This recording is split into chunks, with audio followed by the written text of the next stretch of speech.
innover l'emploi du temps avec la solution de Google Suite, qui nous permet de faire des notifications directement aux enseignants et aux 10 minutes avant, qui permet de rappeler à l'étudiant qu'il a une séance avec l'étudiant.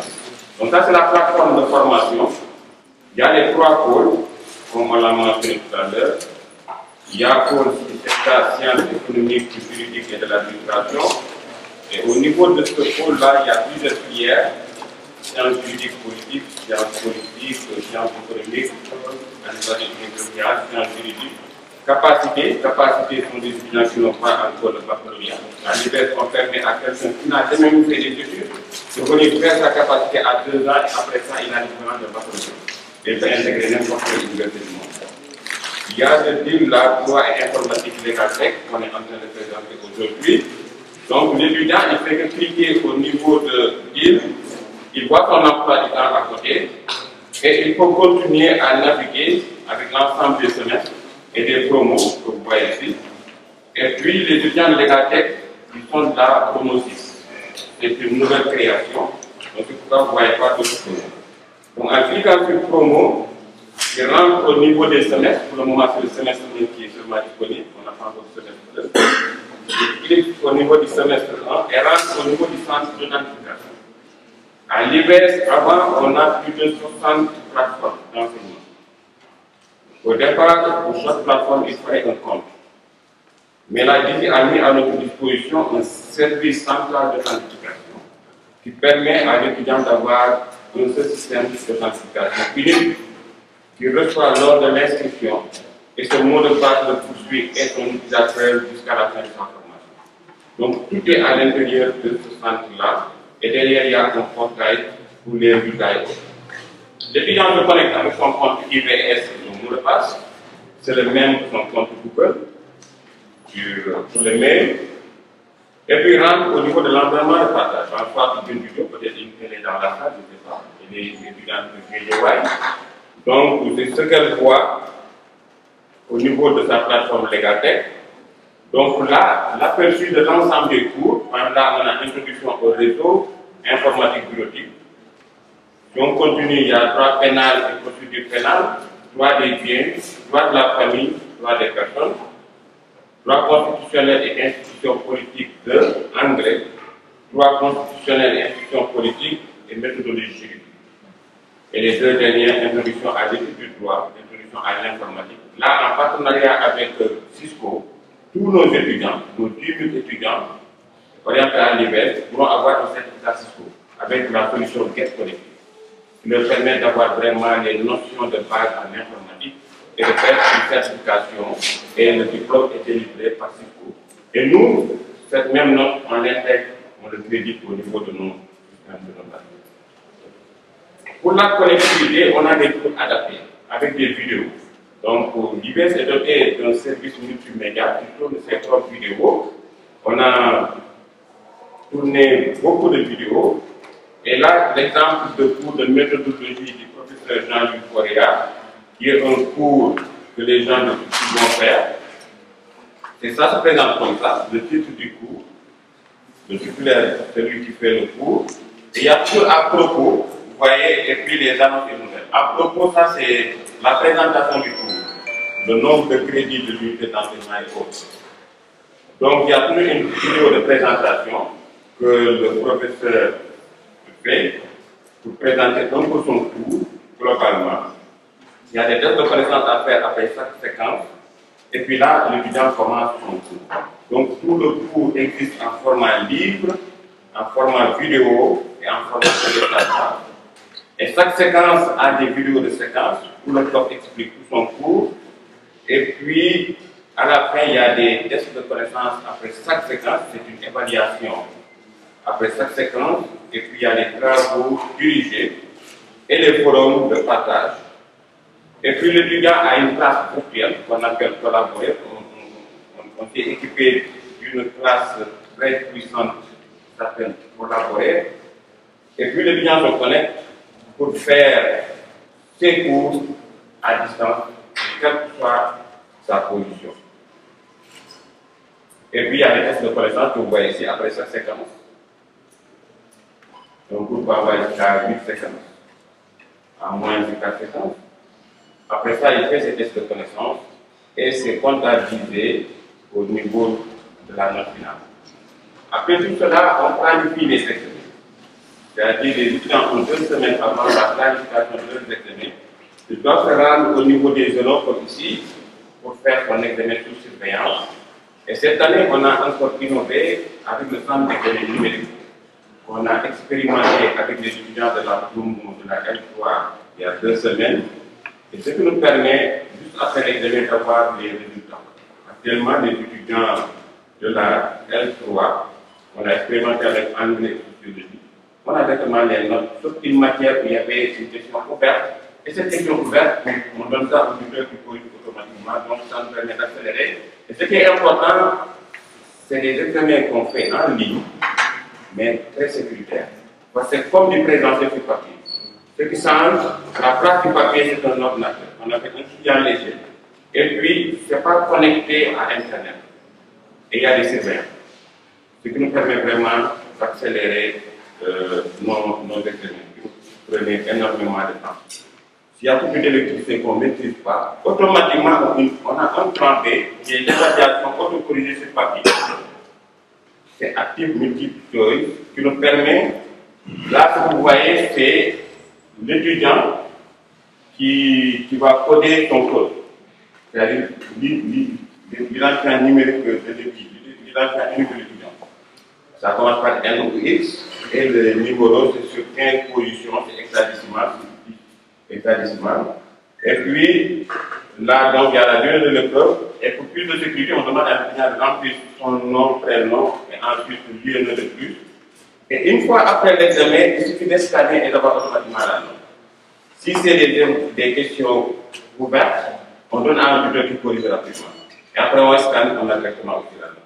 Je remercie tout le monde, je remercie en premier lieu monsieur le coordonnateur, le professeur Moussambou, et toute l'équipe qui a aidé à l'organisation de cette rencontre. Je vais rapidement vous parler du droit des TIC en contexte économique de la connaissance. Mes prédécesseurs sont beaucoup revenus tout à l'heure sur la Legal Tech. On va, au cours de cette présentation, revenir sur certains de ces éléments. D'abord, le sommaire. Je vais dire un propos introductif. Ensuite, je vais placer le droit des TIC dans un mariage de raison, mais également un mariage d'amour, et ensuite des mots conclusifs. D'abord, le droit des TIC et l'économie de la connaissance. Il y a plusieurs conceptions du droit, mais la conception que nous allons retenir ici est celle qui consiste à dire que le droit est un instrument au service de l'économie. Instrument au service de l'économie, il doit donc servir une économie qui se veut une économie libérale. Il se veut, le droit, servir une économie qui a un objectif qui est utilitariste. Les TIC, donc, de ce point de vue, tout comme le droit, qui est un instrument de l'économie, les TIC, pour nous, sont le catalyseur de ce qu'on appelle de plus en plus, je pense à mon collègue, le Dr Seydina Ndiaye, à la 4e révolution industrielle. C'est-à-dire la mécanisation de la production avec la vapeur et l'eau, la production de masse avec l'électricité, l'automatisation de la production et enfin la révolution numérique. Dans ce contexte-là, l'économie de la connaissance se présente comme une seconde renaissance. La Renaissance est suiviée un peu par les historiens à cette période de l'histoire où Christophe Colomb découvre l'Amérique. Mais comme le dit un auteur, autant ceux qui ont vécu la Renaissance ne se rendaient pas compte qu'ils étaient en train de vivre la Renaissance, autant nous également qui vivons dans ce contexte de révolution numérique et d'économie de la connaissance, peut-être que nous ne nous rendons pas compte également que nous vivons ce qu'on appelle une seconde Renaissance. L'économie de la connaissance en question. L'économie de la connaissance, pour aller rapidement, c'est justement une économie qui n'est pas fondée sur les matières fossiles.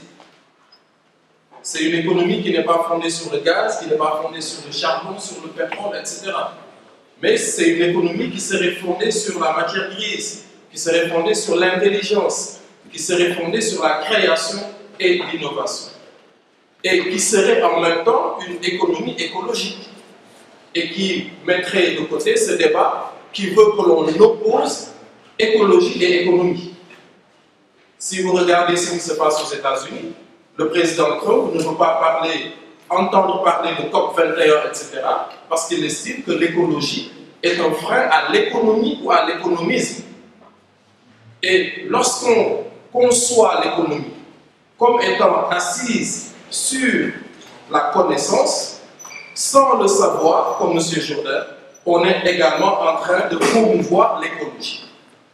Et donc, on est dans cette ère de la connaissance, et comme je le dirai et je le montrerai tout à l'heure, le Sénégal a véritablement sa partition à jouer dans la promotion d'une économie fondée non pas sur le fossile, mais une économie fondée sur la connaissance.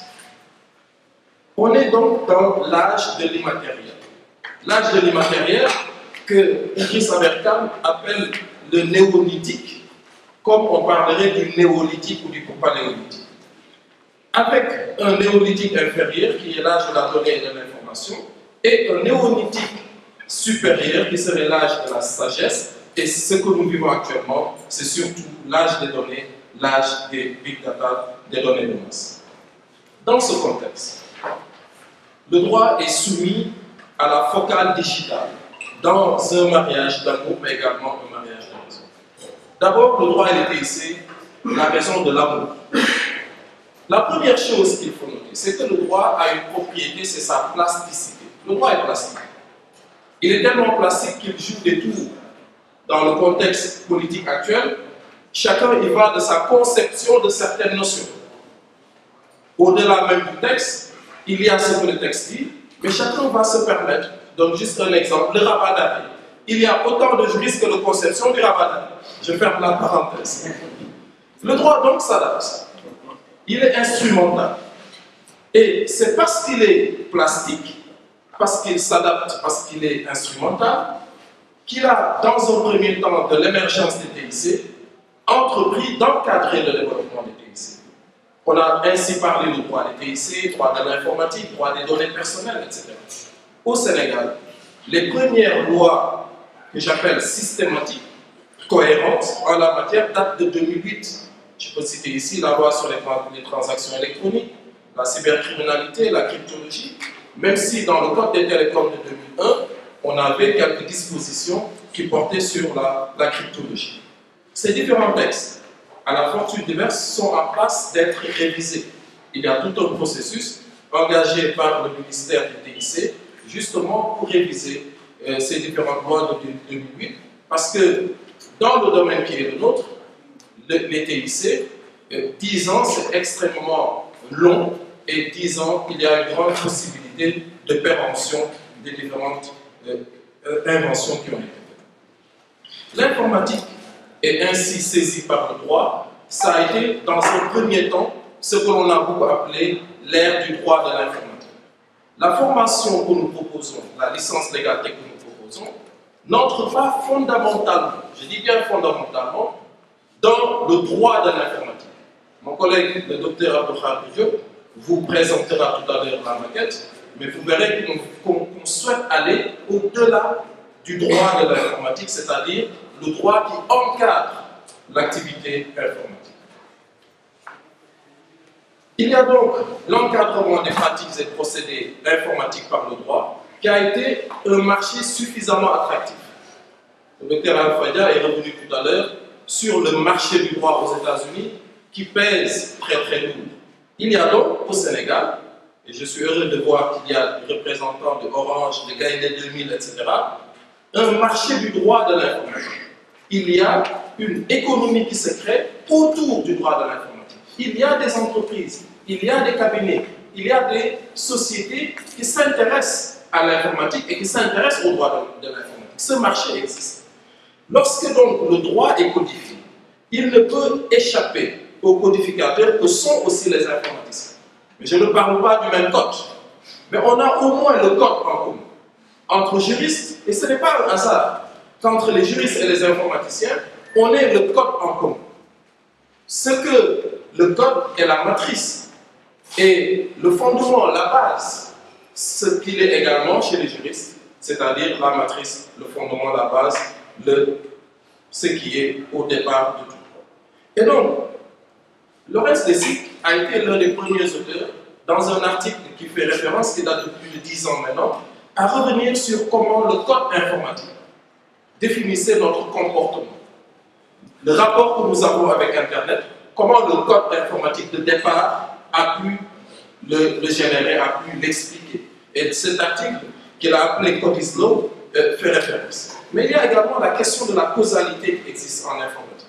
Les juristes, notamment les juristes académiciens comme nous, avons la prétention de présenter le droit comme étant non pas un art, mais comme étant une science. Quand vous discutez avec un avocat ne peut pas entendre dire que le droit est une science.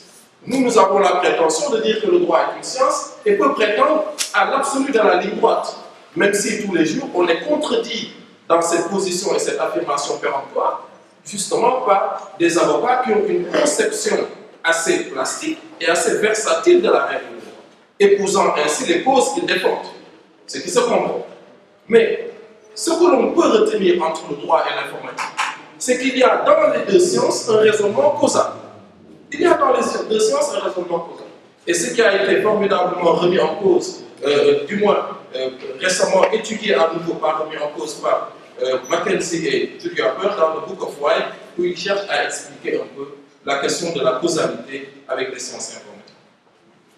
Les différentes tentatives de réglementation et de domestication à travers le droit de l'informatique se heurtent aussi à un principe que les spécialistes du droit des TIC et des TIC de façon générale connaissent bien, c'est le principe de la neutralité du net, qui s'est posé récemment avec cette supposée volonté de l'État du Sénégal de contrôler les réseaux sociaux, etc. Remettant ainsi en cause ce principe fondamental des TIC qui est le principe de la neutralité. La neutralité, les représentants des télécoms, de Orange, etc. sont là, ils pourront mieux nous l'expliquer tout à l'heure, c'est que les fournisseurs doivent nous laisser un accès libre sans essayer de contrôler quel site nous visitons, sans essayer de contrôler les données. La fourniture d'Internet doit être libre, doit être accessible, sans essayer de distinguer entre ceux qui reçoivent le service en fonction de leur porte-monnaie, de leurs usages, etc. Ça également, c'est un principe fondamental. Les informaticiens qui créent le code informatique qui s'entend, font aussi la loi. Donc, de ce point de vue, sur les deux modèles, sur les modèles que l'on connaît dans certaines études, c'est-à-dire MIAGE par exemple, où on combine économie et informatique, on combine mathématiques appliquées aux sciences sociales, il y a ce développement de cette combinaison entre le droit et l'informatique. Quelles sont les origines de la légalité? Mon collègue Khalifa Silla est revenu tout de suite sur les origines de la légalité. La légalité est née aux États-Unis d'Amérique il y a plus de 20 ans. Comme on l'a montré, elle se veut un mariage de raison entre le droit et les TIC. C'est l'informatique au service du droit, pas le contraire. L'informatique au service du droit pour gagner du temps et réduire les coûts, et tout simplement pour innover. Comment faire pour aider certaines professions juridiques à gagner du temps dans le process? Comment faire pour que les coûts soient réduits dans le process? Le marché américain est très spécialisé sur les smart contracts, les contrats intelligents, des technologies au service du droit pour réduire les coûts, gagner en temps et en efficacité. Une opportunité de rendre plus accessible le droit. En somme, la LegalTech se veut également une ambition de former un juriste augmenté. Juriste augmenté par quoi et pourquoi?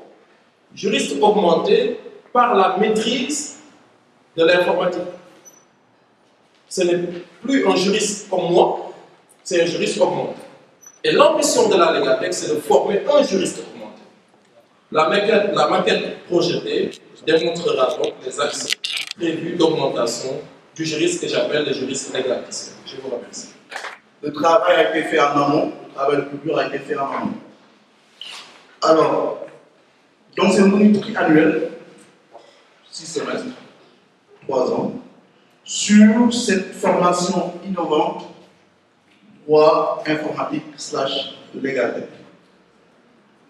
Avant de commencer la présentation de la maquette proprement dite, je voudrais juste relever 3 éléments préalables. Que cette maquette a été concoctée, a été faite par des enseignants-chercheurs et des experts en pédagogie de l'Université virtuelle du Sénégal, en se fondant également sur des ressources externes, et a été validée par le conseil académique du 7 novembre 2018 au siège de l'Université virtuelle du Sénégal. Deuxième élément préalable que je vais soulever, c'est que cette maquette repose fondamentalement sur 2 matrices, les principes de base, l'enracinement et l'ouverture. Enracinement sur les matières fondamentales, les matières classiques, les matières de base du droit et de l'informatique. Et plus on avance, on va voir ça tout à l'heure, plus on avance en ouverture vers des nouveaux domaines de droit et des TIC. Et le troisième élément, c'est une maquette qui comporte 24 unités d'enseignement. Une unité d'enseignement est composée d'éléments constitutifs, 66 éléments constitutifs. Et les étudiants vont faire 66 cours. Ce n'est pas pour vous faire peur, mais c'est pour vous montrer que c'est dense et très intéressant. Les 66, dont 27 EC en droit, 16 en informatique et 23 en EC transversaux, donc les matières transversales. Pour un total de 180 crédits. Et le dernier élément que a soulevé le professeur Correa, donc tout cela témoigne de quoi? Du mariage entre droit et informatique. Donc aujourd'hui, nous lançons, mais en espérant que dans 3 ans, nous allons nous retrouver là pour célébrer la sortie de la première promotion qui sont les pionniers ici au Sénégal et en Afrique. C'est transmettre les félicitations de M. le recteur de l'Université de Dakar pour cette nouvelle initiative qui montre combien l'UVS. Maintenant, une simple question, c'est quel est le profil d'entrée? Ça, c'est de l'innovation. Bravo pour le ministre de l'Enseignement supérieur. Quand on dit à l'UVS, je dois dire qu'au début, personne n'y croyait. C'est vrai. Parce que les étudiants pensaient qu'il vaut mieux aller à l'amphi. Alors que c'est l'université chez soi. Il y a des avantages, vous n'avez pas besoin de vous déplacer. C'est l'université chez soi. Je suis heureux de constater aujourd'hui que ça marche vraiment très bien. Je pense que c'est un plus dans la formation de ces étudiants. Et il faut vraiment applaudir. Ce que j'aurais souhaité, monsieur le professeur, c'est d'informer. Ne pas s'arrêter à ce qui se passe aujourd'hui. Les parents, comme les étudiants, ont besoin de comprendre ce produit-là. Il y a beaucoup de choses qu'on rejette parce qu'on ne sait pas. Et ce que nous disons toujours, et je le dis toujours au ministre de l'Éducation nationale, les gens ne sont pas au courant. Il faut informer. Il faut informer. Il y en a qui attaquent sans savoir de quoi il s'agit. Les Sénégalais, excusez-moi le terme, c'est des bavards. Et ceux qui savent parlent peu. Je voudrais que ceux qui savent parlent plus que d'habitude. Vraiment, je suis heureux, monsieur le professeur, d'être là aujourd'hui. Malheureusement, je suis le seul à être là. J'aurais souhaité que vous fassiez la même chose pour les parents d'élèves, qui sont justement, hein, c'est eux, les élèves, les étudiants, c'est bien nous. C'est la relève qu'on est en train de préparer. Et vraiment, encore une fois, je vous félicite et je vous remercie. Il y a la formation classique en droit que nous avons aussi à l'UVS. À l'UVS, en droit, nous avons une formation classique, droit public, droit privé que nous sommes en train de dérouler et nous avons des étudiants qui sont en master actuellement, parcours droit public, parcours droit privé, comme les étudiants de l'UQAL. Donc sur ce point-là, c'est un peu le même profil. Nous, en plus, donc aujourd'hui, avec la Légatech, nous avons des étudiants qui font ces matières-là, que les étudiants de l'UQAL font, que nos étudiants du parcours classique font, mais qui en plus vont faire d'autres matières en informatique et en droit plus spécifique dans le droit et TIC. Donc ce qui fait qu'à la sortie, ils ont un peu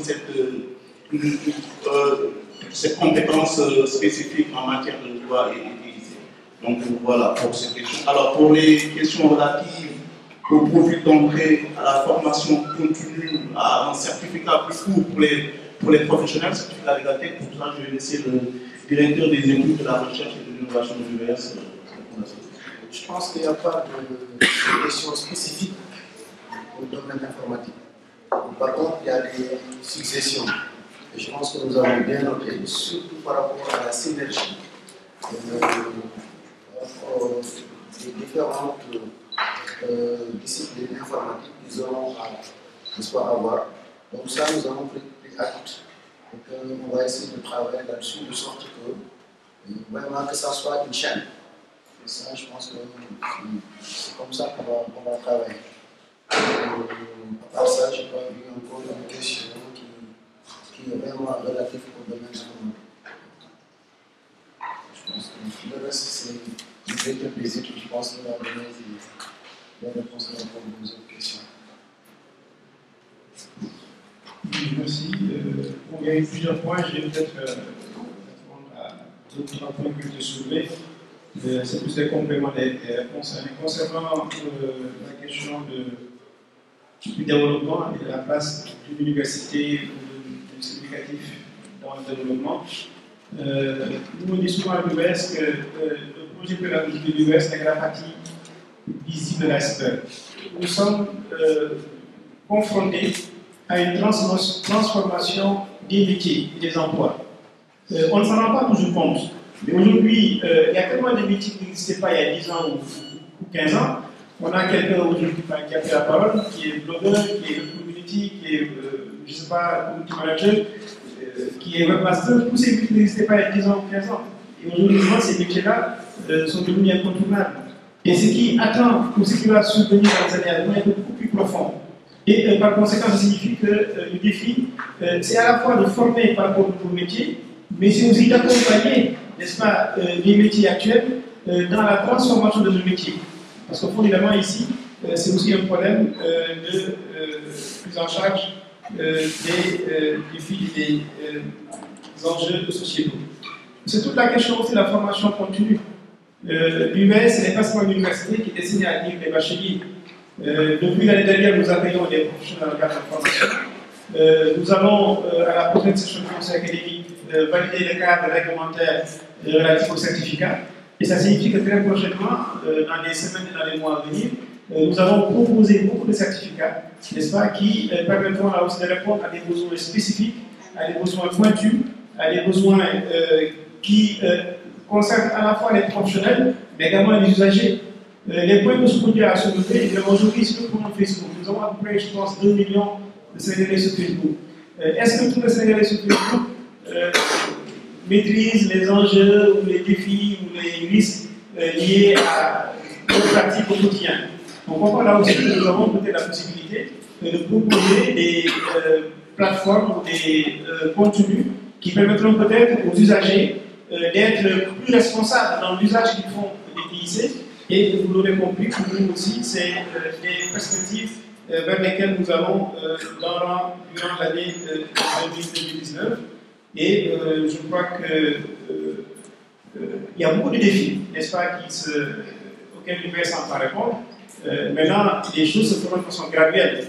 L'UVS a, nous n'oublions pas, seulement 5 ans. Et c'est vrai qu'aujourd'hui, avec presque 30 000 étudiants, ça a été monté en puissance exponentielle. hein, mais probablement que dans les années à venir, d'autres défis, autres que celui de la formation initiale, seront pris en charge avec succès par l'Université centrale et c'est l'ambition qui est la nôtre. Merci beaucoup, Alpha. J'aimerais remercier toutes les personnes pour leurs différentes interventions. Je vais revenir rapidement sur l'open data des décisions de justice au Sénégal. Je pense que la première chose, c'est qu'on en parle déjà. C'est très important qu'on en parle. Et plus on sera nombreux à en parler, plus on pourra justement être, pas une pression, mais en tout cas une force de proposition. Voilà, une force de proposition de la nécessité d'ouvrir tout ce qui est décision de justice, etc., pour permettre de créer de la valeur. On se plaint beaucoup dans nos pays du chômage. Et il y a beaucoup d'activités dans lesquelles les gens peuvent travailler. Voilà. Donc, je pense que l'open data des décisions de justice est aussi, de ce point de vue, une solution. Je remercie mon ami le docteur Baïs Sambadjo pour ses différentes propositions. Mais je crois qu'on ne va pas s'arrêter seulement à la licence. Soyez-en sûrs, on va aller vers un master. Mais je disais tout à l'heure que dans le master, on aura deux parcours. En tout cas, c'est comme ça qu'on l'avait conçu. C'est avoir un parcours plus juridique et un parcours plus informatique. C'est sûr que dans le lot des étudiants que l'on va former, certains seront plus à l'aise dans le droit, les autres seront plus à l'aise dans l'informatique. Donc on s'est dit, bon, théoriquement, mais peut-être qu'on verra, à l'épreuve on verra, mais théoriquement on s'est dit que dans le master, on va avoir deux parcours, mais pas exclusivement juridique ou exclusivement informatique, mais à dominante juridique, à dominante informatique. Mais on commence d'abord par la licence et au fur et à mesure, on verra comment on peut avancer sur ça. Basile également est revenu sur la question des certificats. Je pense qu'on pourra mener la réflexion à l'interne, avec Roudia notamment, pour voir comment on pourrait élaborer des certificats. Mais sur la Legaltech, c'est possible. Voilà, sur la Legaltech, c'est possible. Le seul diplôme de Legaltech qu'il y a en France, il est délivré par l'Université Assas, n'est même pas une licence. C'est un diplôme universitaire qui se fait en 4 mois. Voilà, c'est le seul diplôme que je connais en France sur la Legaltech. C'est un diplôme universitaire de 4 ans sur la Legaltech. Donc, nous sommes vraiment les premiers à proposer un diplôme comme une licence ou plus tard un master en Legaltech. J'ai vu à l'université de Strasbourg aussi, je ne sais plus quelle université de Strasbourg, mais là-bas également, ils ont, dans leur master, qui s'apparente un peu à ce que Baïs Sambadjo a fait, ils ont un cours de Legaltech. Voilà. Nous voyons peut-être un peu plus large, mais je suis vraiment conforté par les différents propos de toutes ces personnes qui sont pas seulement des académiciens, mais qui sont vraiment dans la pratique, qui ont pris la parole pour dire que nous sommes sur la bonne voie. Et j'espère vraiment qu'on aura l'accompagnement de Gandé 2000, de Orange, de l'ARMP, de l'ADIE, M. Ndiaye, Ali Koto est déjà là pour nous accompagner. Et on sait également qu'on peut compter sur lui, sur sa structure, pour accompagner les étudiants du VS de façon générale. S'agissant des profils des étudiants, j'en ai parlé tout à l'heure rapidement. Au départ, nous avons ciblé des étudiants des séries S et des séries L. Je pense que ce que nous avons, c'est exclusivement L. Je pense. Mais c'est des L à dominante mathématique et philosophie. Donc, nous avons voulu ce profil-là pour justement leur permettre d'être à l'aise dans l'informatique, qui requiert beaucoup de logique mathématique. L'autre chose, M. Nias en a parlé tout à l'heure, je pense que ce que nous voulons quand on parle de juristes augmentés, ce n'est pas de former des juristes qui auront comme vocation d'aller faire le rang à l'École nationale d'administration pour déposer leur dossier pour faire le concours. Voilà, c'est pas ça l'objectif. L'objectif, c'est créer des entrepreneurs. Et comme il l'a suggéré, dans le cadre de la formation, on va mettre l'accent sur les projets que les étudiants auront dès le premier semestre. Voilà. Les étudiants vont travailler en groupe et en projet. Donc c'est pourquoi on avait demandé qu'on ne prenne pas plus de 50 étudiants.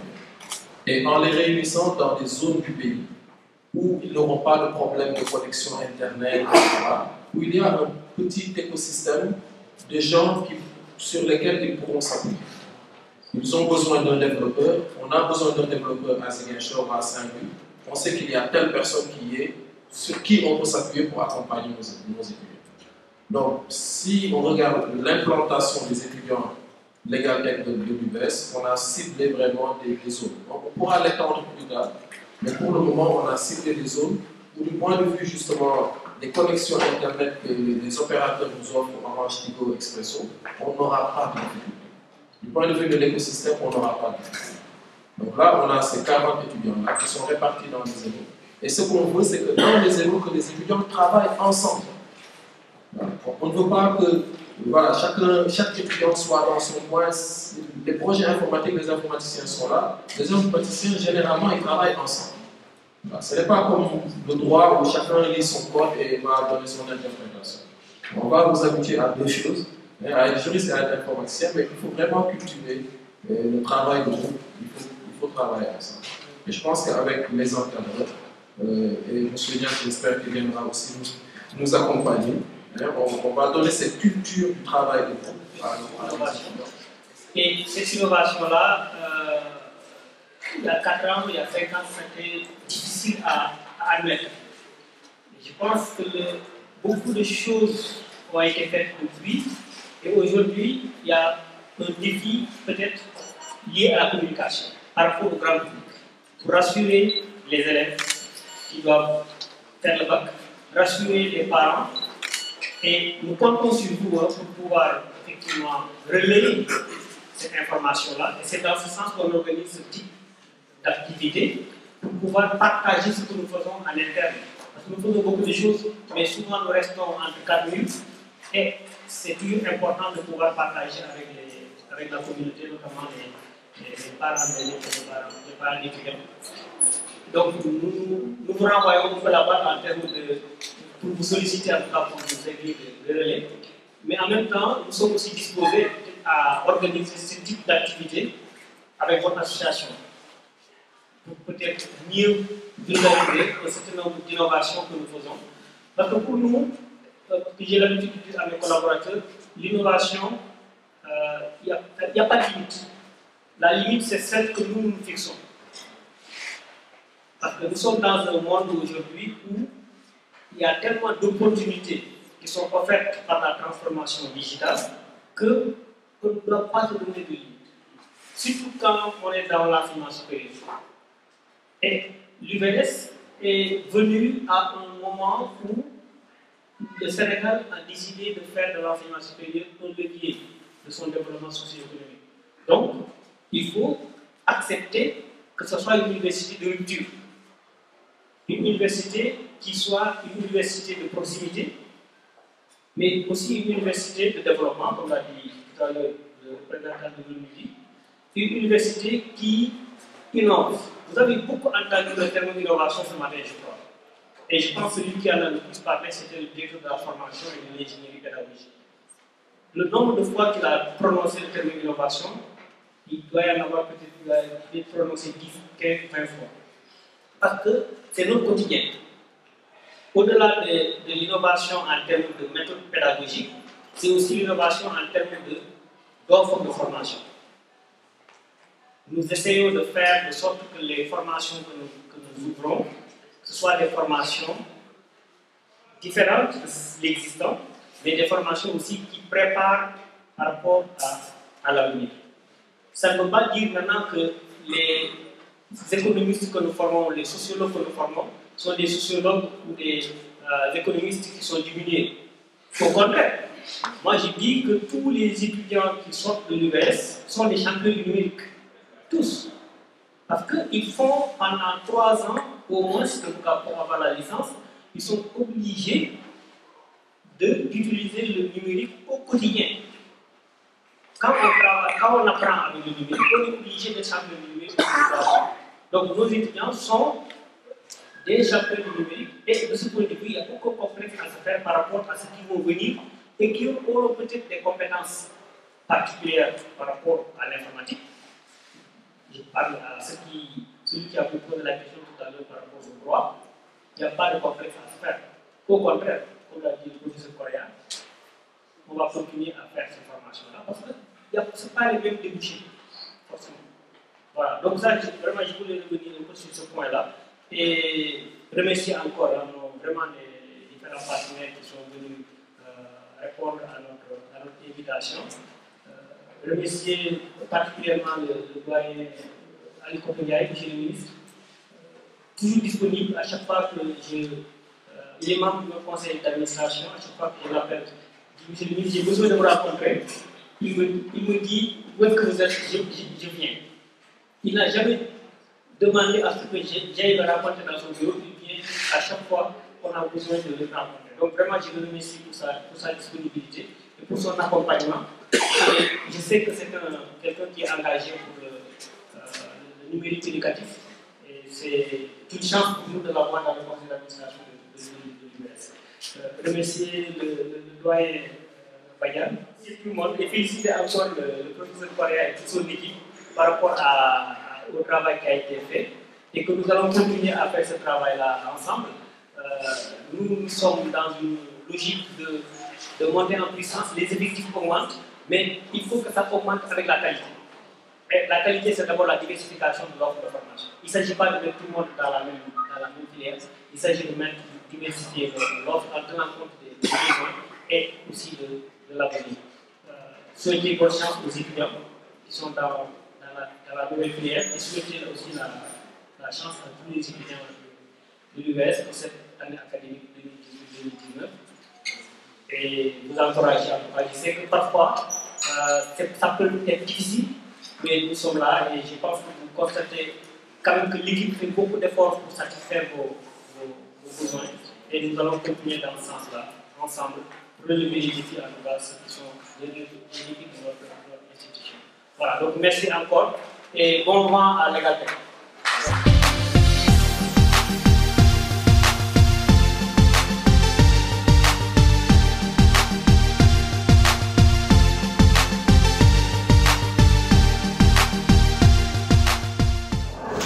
La formation en Legal Tech vise justement à former des juristes qui ont non seulement des compétences en droit, mais également des compétences en informatique.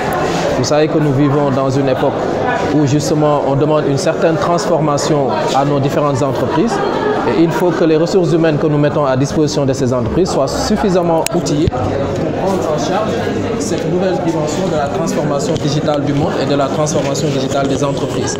Et c'est la raison pour laquelle à l'UVS, nous avons décidé d'ouvrir cette nouvelle formation qui va permettre non seulement aux juristes légalticiens qui seront formés de pouvoir accompagner les entreprises, mais aussi on leur donnera les compétences nécessaires pour pouvoir être dans l'entrepreneuriat et créer eux également leur propre entreprise qui pourront proposer des solutions juridiques digitales pour les entreprises. Parce que quand vous entendez Legal Tech, c'est véritablement des processus de digitalisation du droit pour gagner en temps, mais également gagner en opportunités et en coûts pour les entreprises. Et donc, c'est la formation que nous avons pensé mettre en œuvre au niveau de l'UVS et que nous avons ouverte. Et pour cette année, nous avons un groupe de 40 étudiants qui est présent dans cette formation et qui va suivre la licence en Legal Tech. Les domaines d'intervention sont répartis entre le droit et l'informatique. Les étudiants feront sur les 6 semestres de cours, c'est-à-dire 3 ans, les étudiants feront des cours de droit classique, mais dans les cours de droit, on mettra l'accent sur des domaines qui intéressent plus particulièrement l'entreprise ou bien qui intéressent l'administration sénégalaise. On mettra l'accent par exemple sur l'état civil pour aider à trouver des compétences qui pourront aider l'État dans un processus de digitalisation, de numérisation des archives de l'état civil du Sénégal par exemple. On mettra aussi l'accent sur des aspects d'informatique qui pourront les aider à créer des applications, à créer des sites internet. En tout cas, on leur donnera les outils qui permettront à ces étudiants de pouvoir marcher sur 2 pieds. Un pied juridique et également un pied informatique, ce qui va créer, comme nous l'avons dit, aussi un juriste augmenté, c'est-à-dire un juriste qui a des compétences en droit, mais aussi un juriste qui est augmenté par le fait qu'il a d'autres compétences en informatique, mais aussi des compétences en entrepreneuriat qui feront que ce juriste-là augmenté pourra lui-même entreprendre ou bien aider les autres à mieux entreprendre. La filière LegalTech, les étudiants que nous recherchons sont des étudiants des séries L, mais également des séries S. Lorsque nous prenons des étudiants de série L, ce sont des étudiants qui, au baccalauréat, ont des dominantes en mathématiques et également des dominantes en philosophie. Donc c'est ouvert à tout étudiant, mais nous prenons le soin, comme nous allons beaucoup sur l'informatique, nous prenons le soin également de choisir des étudiants qui ont un profil un peu marqué dans la logique. Et nous estimons que la logique, nous pouvons la retrouver dans les mathématiques, mais également dans les cursus de philosophie principale. Oui, l'entrepreneuriat est au cœur de la formation de nos étudiants de LegalTech parce que nous ne voulons pas former des étudiants qui, après, devront attendre des autres pour qu'ils leur offrent un emploi. Nous estimons que dans le cadre de la formation, nous avons mis en place une formation qui met l'accent sur une approche par les compétences, une approche par les projets. Donc, ce qui veut dire que les étudiants qui seront formés dans le cadre de la licence LegalTech, dès leur premier semestre dans la licence, ils vont commencer, comme les étudiants en informatique, à travailler aussi autour de projets. Et nous estimons, nous espérons que ces étudiants, au sortir de leur formation, pourront mettre en œuvre le projet qu'ils auront commencé déjà dès la première année, en prenant le temps tout le long de leur parcours de l'améliorer, de le perfectionner, pour qu'à la fin de leur formation, qu'ils puissent eux-mêmes se lancer, que leur idée d'école soit vraiment une idée de business viable, pérenne, qu'ils peuvent entreprendre et mettre en œuvre. Donc l'UVS vient donc de lancer officiellement une formation en LegalTech. Donc c'est une formation qui a démarré cette année et adressée aux nouveaux bacheliers de 2018. Et il s'agit d'une formation qui se situe à l'intersection du droit et de l'informatique. L'objectif étant donc de former des juristes qui ont des compétences en informatique et qui vont pouvoir, avec ces compétences-là, améliorer le fonctionnement et l'accès au droit au niveau du Sénégal. L'UVS est une université numérique, c'est-à-dire une université qui délivre ses activités d'apprentissage à travers l'usage des technologies de l'information et de la communication, donc en particulier le e-learning. Donc, depuis le début, l'UVS a toujours fonctionné dans un modèle d'enseignement à distance, mais avec la prise en compte de la spécificité nationale.